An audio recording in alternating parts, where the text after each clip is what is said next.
Au nom du Père, du Fils, Saint-Esprit, un seul Dieu, Amen, que sa bénédiction repose sur nous tous, Amen. Aujourd'hui, on va prendre une petite partie de l'épître de Jude ou de Judas. Cette épître-là, comme on a dit la dernière fois dans l'introduction, qu'il se compose d'un seul chapitre de 25 versets. Alors aujourd'hui, on va prendre depuis le verset 3 jusqu'au verset 7, de 3 à 7. Bien-aimés, comme je désirais vivement vous écrire au sujet de notre salut commun, je me suis senti obligé de le faire afin de vous exhorter à combattre pour la foi qui a été transmise au sein une fois pour toutes. Car il s'est glissé parmi vous certains hommes, dont la condamnation est écrite depuis longtemps, des impies qui changent la grâce de notre Dieu en dissolution et qui renient notre seul Maître et Seigneur Jésus-Christ. Je veux vous rappeler, à vous qui savez fort bien toutes ces choses, que le Seigneur, après avoir sauvé le peuple et l'avoir tiré du pays d'Égypte, fit ensuite périr les incrédules, qu'il a réservé pour le jugement du grand jour, enchaînés éternellement par les ténèbres, les anges qui n'ont pas gardé leur dignité, mais qui ont abandonné leur propre demeure. Que Sodome et Gomorrhe et les villes voisines, qui se livrèrent comme eux à l'impudicité et à des vices contre nature, sont donnés en exemple, subissant la peine d'un feu éternel. Gloire à lui éternellement. Amen. Si vous vous rappelez bien, la dernière fois, on a dit que Jude, il traite les mêmes sujets que Saint Pierre dans son épître, dans ses deux épîtres. Il traite les hérésies, les hérétiques, les choses nouvelles, ou plutôt ce qu'ils appellent les innovateurs, et il nous parle toujours à propos de la déviation de la foi transmise une fois pour toutes, transmise par les apôtres. Alors, verset 3, bien-aimés, comme je désirais vivement vous écrire au sujet de notre salut commun. Le cœur de l'apôtre Judas, ou Jude, était attaché au salut. Ce salut qui s'accomplisse, ou s'accomplissait sur la croix, et auquel tous les croyants du monde entier ont participé à sa réception. Tout le peuple a reçu ce salut qui s'est accompli sur la croix. Il voulait bien parler de ce sujet-là, qu'il occupait toujours et aimait le contempler.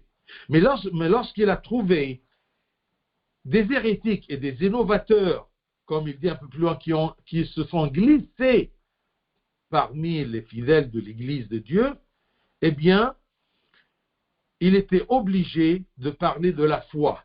Et quelle foi? La foi que les disciples et les apôtres ont reçue une fois du Christ, et ils la transmettent, ils la transmettent à leurs enfants.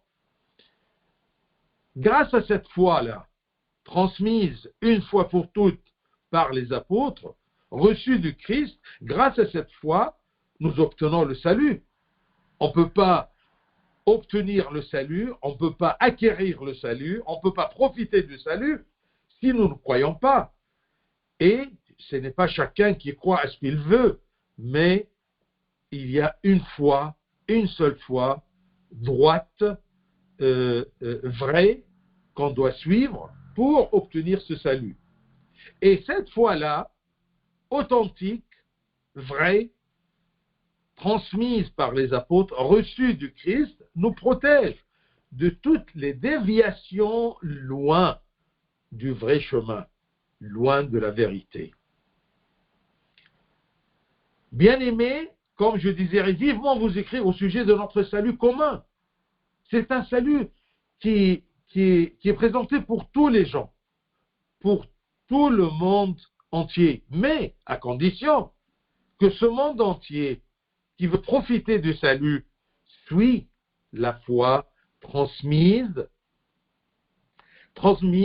au sein une fois pour toutes. Et ici, comme tous les épîtres de Saint Paul, saint ici veut dire les fidèles. Et cette foi-là est transmise une seule fois pour tous les fidèles, pour tous les saints, parce qu'un fidèle doit être un saint. Et elle est transmise par les apôtres. Vous savez, je vais vous dire quelque chose. Toujours, il y a la question, quelle est la différence entre l'Église orthodoxe ou l'orthodoxie et tout le reste des églises. Alors, je résume toutes les différences, tous les points de différence en une seule équation. L'orthodoxie a reçu, a gardé, a transmis. L'orthodoxie a reçu du Christ, a transmis par les apôtres et tous les successeurs des apôtres. Elle a gardé et elle a transmis ce qu'elle a gardé. Les autres églises, ils ont reçu, mais ils ont changé. Ils ont transmis ce qu'ils ont changé. C'est ça la différence. On a reçu, on a gardé, on a transmis. Comme ce qu'on a gardé, on l'a reçu de ceux qui nous les ont transmis, eh bien, on le transmet aussi à notre tour. Donc, grâce à cette foi, on reçoit le salut, on vit le salut, on acquit le salut, et on est protégé de toute déviation, parce que nous sommes gardés par cette foi, parce qu'on la suit. Alors, on ne peut pas être perdu sur la voie du salut. Bien sûr, cette foi-là comprend la Sainte Bible, tous les enseignements de l'Église, c'est-à-dire ce qu'on appelle la tradition de l'Église, que les pères spirituels transmettent à leurs enfants, depuis l'âge des apôtres jusqu'à nos jours. Et nous, fidèles à cette foi-là, on transmet la même chose aux fidèles de l'Église. La foi qui a été transmise, regardez, verset 3, c'est très beau. C'est écrit, la foi qui a été transmise au sein une fois pour toutes. Une fois pour toutes, c'est-à-dire que cela ne changera pas. Et cela ne doit pas être supprimé. Et cela ne peut pas être ajouté, ou on ne peut pas lui ajouter quelque chose ou modifier quelque chose. Depuis le jour où Jésus-Christ l'a remis, ou l'a remise, cette fois-là, aux apôtres, jusqu'à ce jour-là. Une foi qui a été transmise aux saints, une fois pour toutes. Cette foi-là transmise, reçue de Christ, elle n'a pas besoin d'être modérée ou d'être ajoutée parce qu'elle était complète. La vérité, elle est complète. Si le Christ l'a dit, je suis la vérité, et lui, il est la parole de Dieu, lui, il nous transmet la pensée de Dieu. Il nous fait savoir Dieu le Père. Eh bien, tout simplement, on n'a pas besoin d'ajouter, on n'a pas besoin de changer, on n'a pas besoin de supprimer des parties de cette foi, de cet enseignement-là, de cette Bible. On ne peut pas supprimer quelque chose de la Bible. Donc, c'est ça le sens que cette foi ne change pas. L'apôtre Jude a dû alerter le monde pour qu'il se réveille, car Satan a planté de l'ivraie ou de mauvaises plantes parmi le blé, et ces tricheurs corrompent les enfants de Dieu. Ils ont une influence incroyable. Le mal toujours, il influence beaucoup plus profondément que le bien. C'est ça la force du mal. Surtout si le récepteur est faible. Si le récepteur, sa foi est fragile. Donc n'importe quel mal, n'importe quelle œuvre de Satan peut facilement le faire dévier du bon chemin. Bien-aimés, comme je désirais vivement vous écrire au sujet de notre salut. Le but de la foi, c'est le salut. Notre salut commun, je me suis senti obligé de le faire, de vous exhorter, afin de vous exhorter à combattre pour la foi. Combattre pour la foi qui a été transmise au sein une fois pour toutes. Ensuite, verset 4. Car il s'est glissé parmi vous certains hommes dont la condamnation est écrite depuis longtemps. Ils sont fichés. Dont la condamnation est écrite depuis longtemps, des impies qui changent la grâce de notre Dieu en dissolution. Ce que Dieu nous a donné comme une grâce, eh bien, ils commencent à la faire dévier, à la souiller, à la transformer, à la changer en dissolution. Et qui renie notre seul Maître et Seigneur Jésus-Christ. S'il change dans la foi, il change dans la parole de Dieu, il change dans le seul Maître qui nous a appris, qui nous a fait connaître notre salut et Dieu le Père. Donc le danger de ces faux enseignants est qu'ils sont membres de l'Église, parce qu'ils ont glissé parmi vous certains hommes.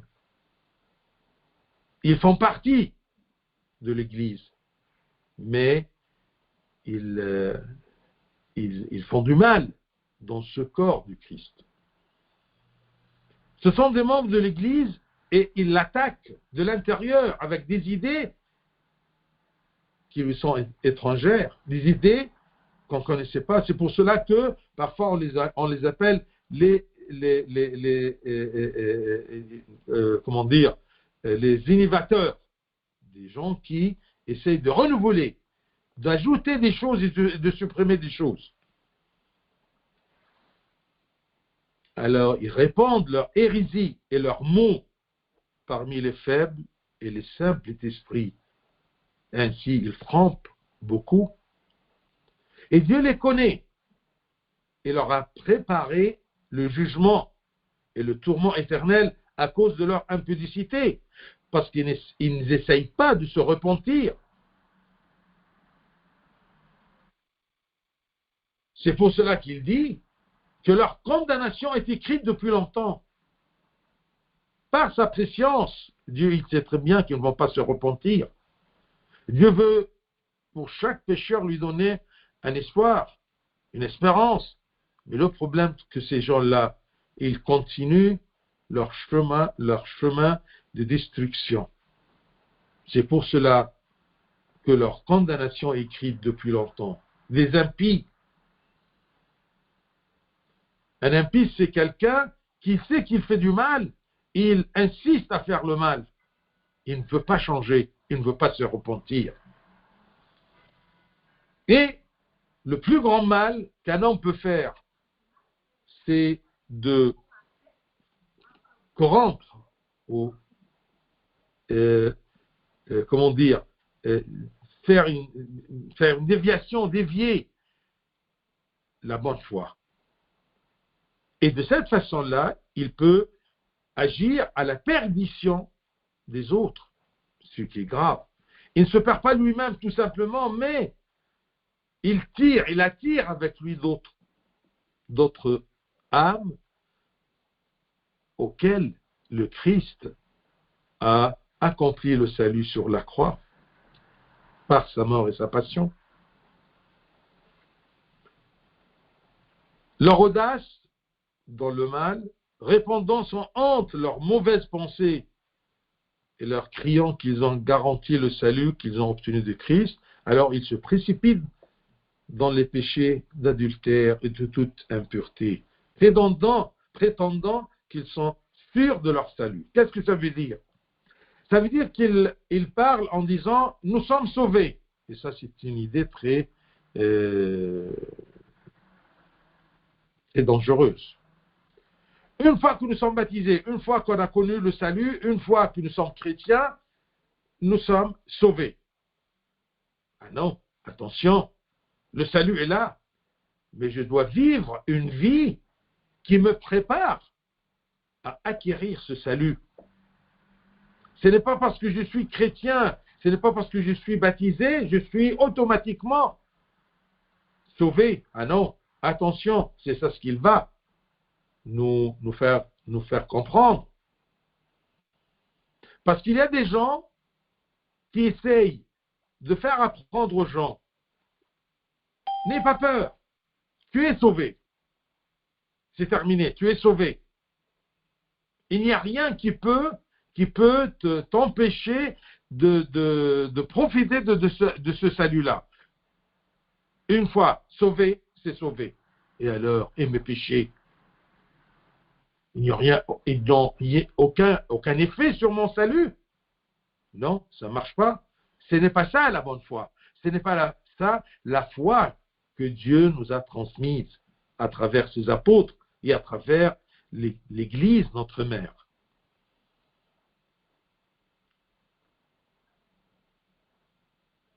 Et aussi par leur mal.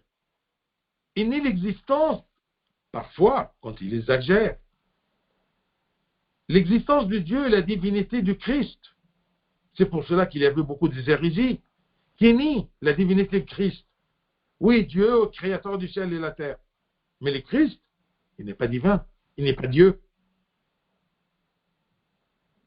Et en parlant de cette façon-là, ils persistent dans le mal. Et ils persistent dans le mal comme si Dieu ne le voit pas. Et comme si Dieu ne les punira pas. Parfois, je suis surpris. Mais comment ces gens-là ne sentent pas leur mal, leur péché? Ils sont vraiment aveuglés. Mais ils sont poussés par des désirs intérieurs. Car il s'est glissé parmi vous certains hommes dont la condamnation est écrite depuis longtemps. Des impies qui changent la grâce de notre Dieu en dissolution et qui renient. En faisant ça dans le corps du Christ, dans l'Église, de l'intérieur de l'Église, c'est une façon de renier le seul Maître et Seigneur Jésus-Christ. Le seul Maître, c'est-à-dire c'est le seul qui a pu nous transmettre un bon enseignement. Loin de ce Maître, on est perdu. Loin de ce Seigneur, on ne peut pas avoir le salut.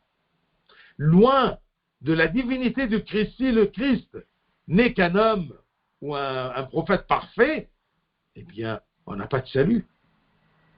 Ça ne marche pas. C'est contre les valeurs et les principes de la foi chrétienne. Et attention, il s'est glissé parmi vous, certains hommes. Ce sont comme des détourneurs de fonds qui révèlent autre ce qu'ils cachent. Ils détournent la grâce de Dieu. Ils déforment les livres qui ont été écrits depuis les temps anciens. Chacun, il peut avoir un verset devant ses yeux et chacun, il peut le comprendre de plusieurs façons. Qu'est-ce qui nous protège à avoir une même interprétation? C'est la foi. C'est l'enseignement des pères de l'Église. C'est l'exégèse des pères de l'Église. Ce n'est pas chacun, il médite comme il veut ou il explique comme il veut. Non. On a eu une fois les pères de l'Église, depuis les apôtres, ils ont transmis une compréhension précise de la foi chrétienne, du salut, du pardon, de la bonté de Dieu, du jugement de Dieu, de la justice de Dieu. on va voir ça un peu plus loin dans les versets 14 et 15. L'hérésie, ce qu'on appelle Béd'a, dont parle l'apôtre, comporte deux parties.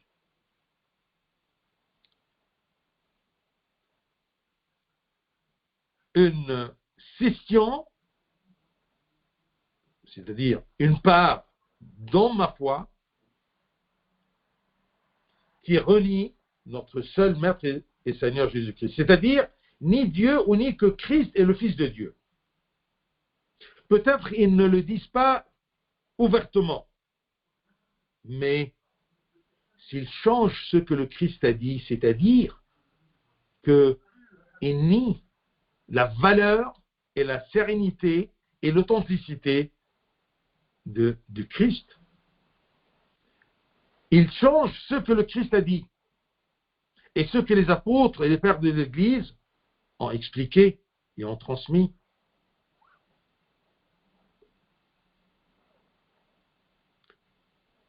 Donc, une hérésie a deux faces. La face de la foi elle-même et la face morale.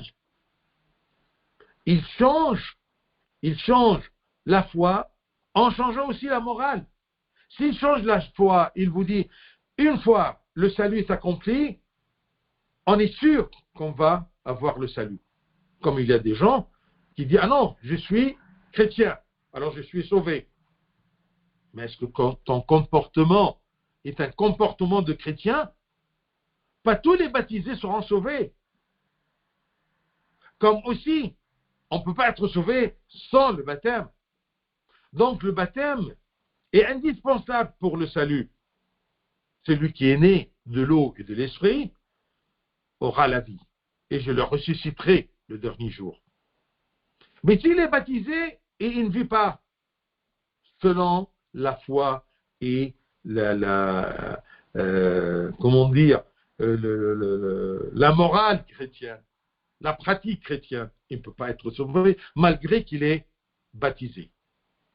Donc, une hérésie, ce n'est pas tout simplement qu'il touche la foi, cette scission-là. Non, elle touche aussi la vie des gens, comment ils pratiquent leur chrétienté.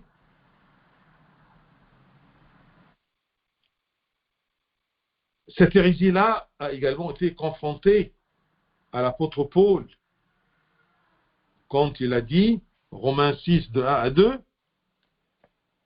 cette hérésie, c'est-à-dire qu'une fois nous sommes sauvés, ou le salut est accompli, nous sommes sauvés automatiquement. Non. Alors, qu'est-ce qu'il dit? Qu'est-ce qu'il dit, Saint Paul? Romains 6, de 1 à 2. Que dirons-nous donc? Demeurerions-nous dans le péché afin que la grâce abonde? Loin de là. Nous qui sommes morts au péché, comment vivrions-nous encore dans le péché? Si quelqu'un, il est mort au péché, il s'est repenti pour avoir le salut, il est pardonné par le sang du Christ sur la croix, comment il retourne au péché? Et s'il retourne au péché, il continue toute sa vie dans le péché, est-ce qu'il sera sauvé? Eh bien non. Nous qui sommes morts au péché, comment vivrons-nous encore dans le péché? Frères, Galates 5, 13. Vous avez été appelés à la liberté par ce salut commun à tout le monde. Vous avez été appelés à la liberté. Seulement, ne faites pas de cette liberté un prétexte de vivre selon la chair, mais rendez-vous par la charité serviteurs les uns des autres. On doit vivre selon cette liberté. Si le Christ, par sa croix, nous a libérés du péché, nous a libérés de l'autorité du péché et de l'autorité de la mort, je l'aurai automatiquement. Si je vis ou je revis le péché, est-ce que je serai libéré? Eh bien non, c'est faux. Il y a ceux qui croient encore que la grâce et le sang du Christ pardonnent tout péché, quel qu'il soit. Non. Dieu ne pardonne que le péché repenti. tous les péchés sont pardonnés, sauf le péché sans repentance. Repentir, ça me donne la liberté, je ne veux pas dire le mérite, mais même le mérite de participer à ce salut. Mais si, parce que je suis baptisé, je peux faire ce que je veux, vivre dans la liberté, en sachant que mon Père m'a donné comme héritage le salut, alors je fais ce que je veux, cela signifie simplement que le Christ nous a donné la permission de commettre n'importe quel péché et que son sang nous pardonnera automatiquement. Non, ça ne marche pas. Regardez la rouille que ces hérétiques ont fait introduire dans la vie chrétienne des fidèles. Vous êtes sauvés.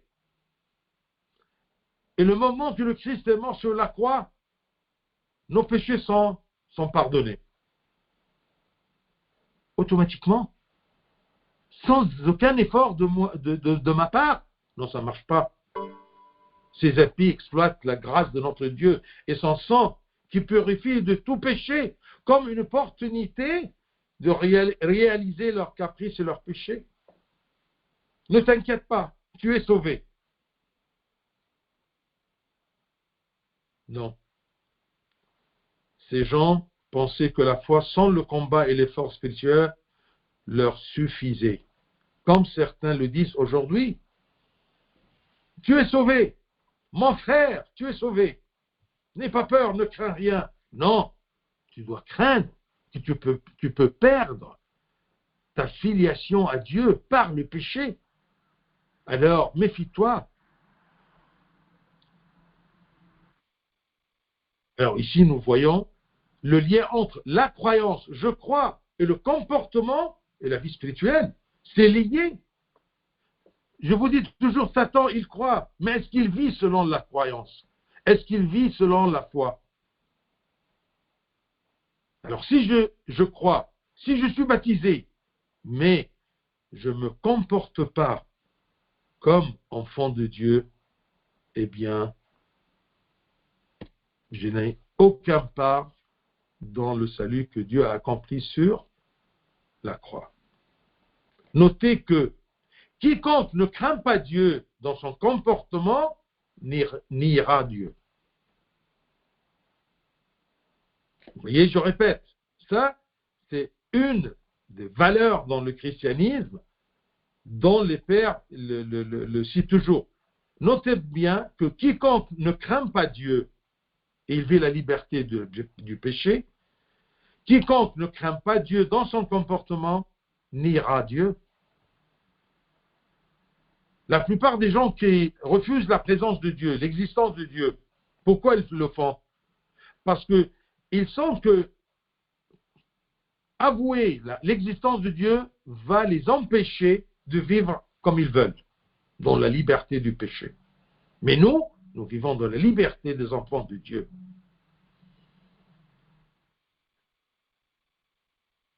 Et ces gens-là qui nient le bon comportement chrétien, ils tombent rapidement dans les pires péchés, comme dégringoler d'une colline. Il finit au pire des péchés, péché d'impureté. Et le contraire est vrai. Celui qui suit la luxure et l'impureté, ses yeux et son cœur seront obscurcis et il reniera rapidement Dieu. Celui qui renie Dieu tombera dans la perdition. Et celui qui est dans le péché, il va terminer en niant Dieu. Vous voyez, dans les deux sens. Demandons-nous franchement et soyons honnêtes avec nous-mêmes. À quoi conduit cet enseignement que certains réclament que nous sommes sauvés, puisque nous sommes enfants de Dieu, même si nous commettons n'importe quel péché. Non, attention, cet enseignement que certains réclament, selon lequel tant qu'une personne croit au Christ, tout péché lui sera pardonné, alors qu'est-ce qui m'empêche de commettre un quelconque péché? Cet enseignement ne conduit qu'à l'immoralité. Nous comprenons que la grâce et la puissance de l'œuvre de l'Esprit Saint en nous, jusqu'à ce que nous devenions une nouvelle création qui pratique la justice. Et l'Esprit de Dieu en nous nous réprimande si nous ne faisons pas la justice et nous aide à faire la justice. Parce que parfois, on dit être dans le chemin de la justice, d'être justifié aux yeux de Dieu, c'est difficile. Non, n'ayez pas peur. L'Esprit de Dieu œuvre en toi. Et il t'aide. Et c'est ça le rôle de l'Esprit Saint, que le Christ nous a envoyé en montant aux cieux et siéger à la droite du Père. L'effort requis est de nous forcer de ne pas commettre le péché. Alors nous trouverons la grâce pour nous aider. Comme c'est écrit aux Romains. Si vous vivez selon la chair, vous mourrez, mais si par l'Esprit, l'Esprit de Dieu, vous faites mourir les actions du corps, vous vivrez. De même aussi, l'Esprit nous aide dans notre faiblesse. Regardez, l'Esprit, avec un E majuscule, l'Esprit de Dieu, nous aide dans notre faiblesse.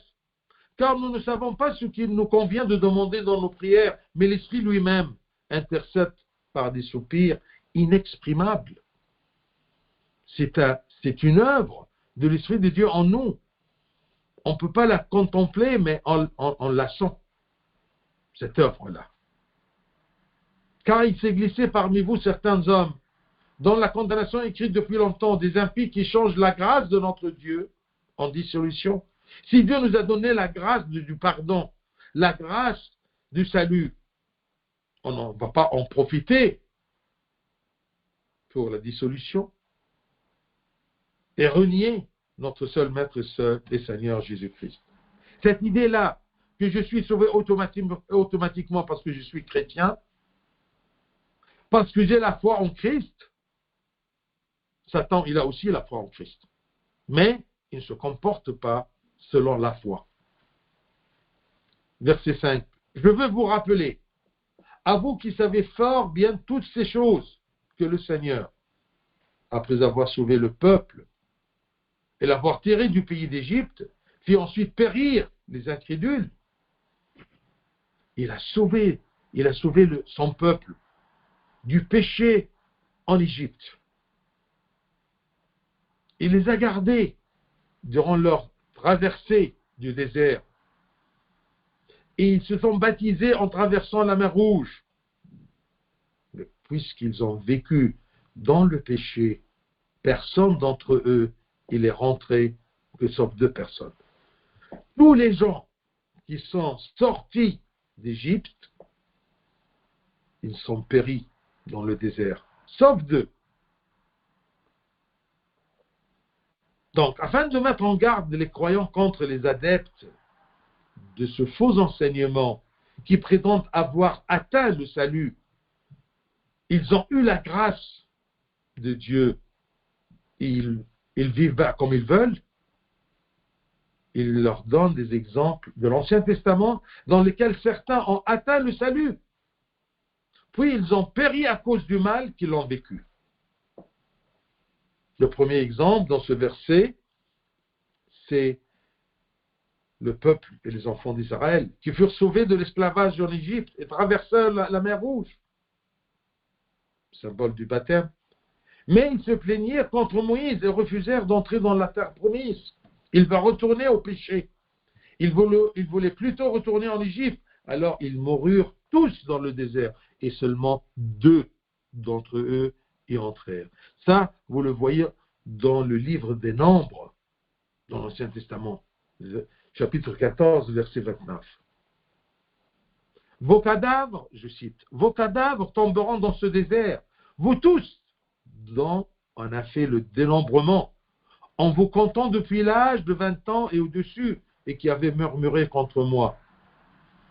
Vous n'entrerez point dans le pays que j'avais juré de vous faire habiter, excepté, ce sont ces deux hommes-là qui sont rentrés, de tous les jeunes qui sont sortis, et les vieillards et les hommes qui sont sortis d'Égypte, excepté Caleb, fils de Jephuné, et Josué, fils de Nun. Caleb et Josué. Ce sont les seuls deux hommes qui sont sortis d'Égypte. Ils ont cru en Christ, mais ils se sont comportés toujours selon la justice de Dieu. C'est pour cela qu'ils ont eu la chance ou le privilège de rentrer dans la terre promise. S'il y a des gens, des milliards et des milliards de gens qui se sont baptisés, mais ils n'ont pas vécu selon la volonté de Dieu, mais ils ont fait comme les Égyptiens, les Israélites qui ont été sauvés de l'esclavage en Égypte, traversèrent la mer Rouge, mais ils se plaigneraient toujours contre Moïse. Ils refusaient tout ce que Moïse leur disait et ne pensaient que à la viande d'Égypte, le péché qu'ils ont quitté en Égypte, vous voyez, et les oignons. Donc, on peut être baptisé,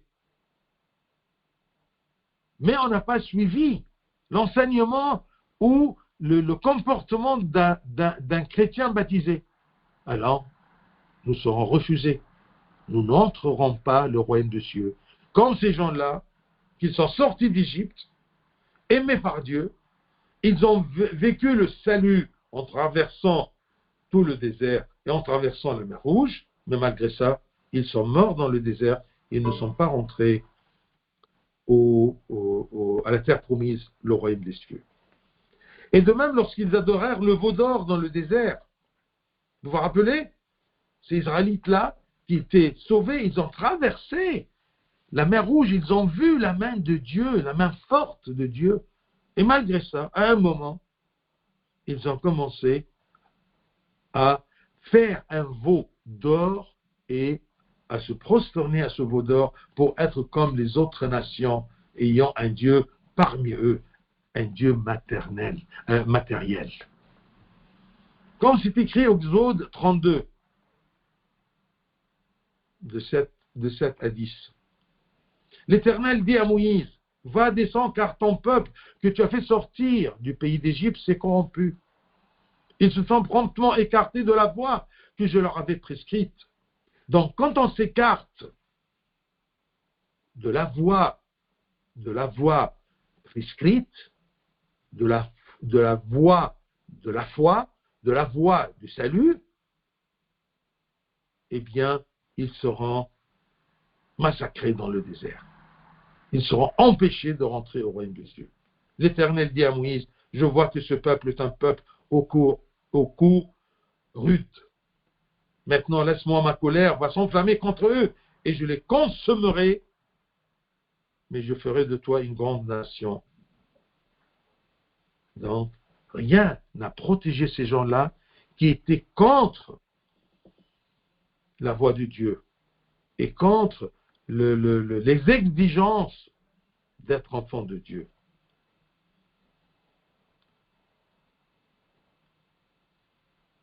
Donc ici l'apôtre présente la preuve de la destruction et du jugement des personnes qui n'ont pas suivi la foi.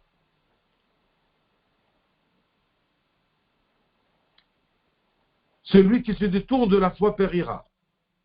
Autrefois, le salut du peuple ne l'a pas épargné de la destruction.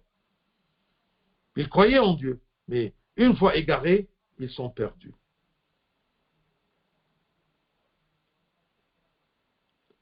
Verset 6. Puis ensuite périt les incrédules qu'il a réservé pour le jugement du grand jour, enchaînés éternellement par les ténèbres. Attention, parce qu'il y a une hérésie qui dit que, ah non, Dieu, dans sa bonté, il va pardonner tous les gens. Ah non, attention. Non, attention, ce n'est pas vrai. Parce qu'il y a des gens réservés pour le jugement du grand jour, enchaînés éternellement par les ténèbres. Les anges qui n'ont pas gardé leur dignité, mais qui ont abandonné leur propre demeure, ils étaient jugés. Même des anges. Alors cette idée-là, que Dieu dans sa bonté va pardonner tous les gens, c'est faux. Et là, vous avez les versets qui prouvent